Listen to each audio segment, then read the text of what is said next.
Matchday ευρωπαϊκό, Matchday έξω από την μπουτίκ του ΠΑΟΚ, έτσι, ΠΑΟΚ Official Store, και είμαστε εδώ όπου σε περίπου μία ωρίτσα, μία και κάτι, θα ξεκινήσει το ευρωπαϊκό παιχνίδι του ΠΑΟΚ με την Young Boys. Μείνετε συντονισμένοι. Εδώ η αξιοπρεπής μπουτίκ του ΠΑΟΚ.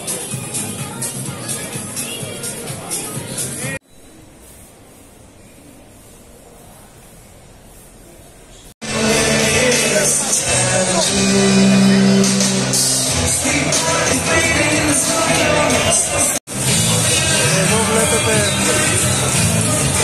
τους καμιά 100-150 οπαδούς της Young Boys που ήρθαν στην Τούμπα για να ακολουθήσει το ομάδα τους στη Θεσσαλονίκη, και εδώ έχει το παιχνίδι με τον ΠΑΟΚ.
Πριν την έναρξη στο ΠΑΟΚ Young Boys, και τέταρτη αγωνιστική του Europa League.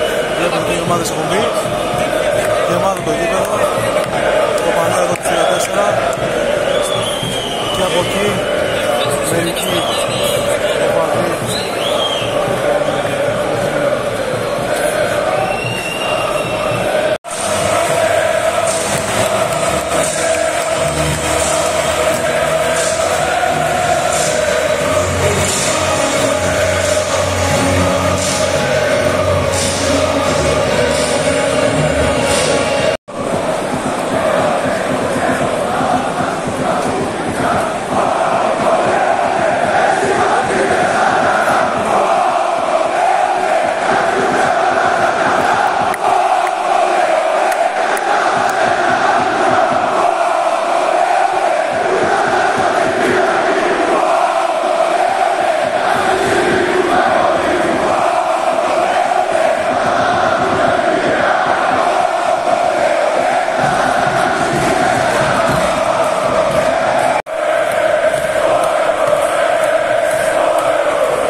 ήταν το matchday από το γήπεδο της Τούμπας μεταξύ του ΠΑΟΚ και τους Young Boys. 4-0 ολοκληρώθηκε το παιχνίδι. Ο ΠΑΟΚ στο πρώτο μήχρονο δεν κατάφερε να αυτό το πλεονέκτημα. Αλλά στο δεύτερο ημίχρονο ήταν πιο αποτελεσματικός και με τις αλλαγές του Λουτσέσκου βοήθησαν. Πέτυχε 4 γκολ και πηγαίνει δυνατός στο ντέρμπι με τον Παναθηναϊκό. Τώρα οι κορυφές του ΠΑΟΚ και του Λουτσέσκου έχουν αποχωρήσει και ο Ρασβάν Λουτσέσκου αποθεώθηκε από τους οπαδούς του ΠΑΟΚ. Για αυτό το μαθητή, είστε όλοι καλά.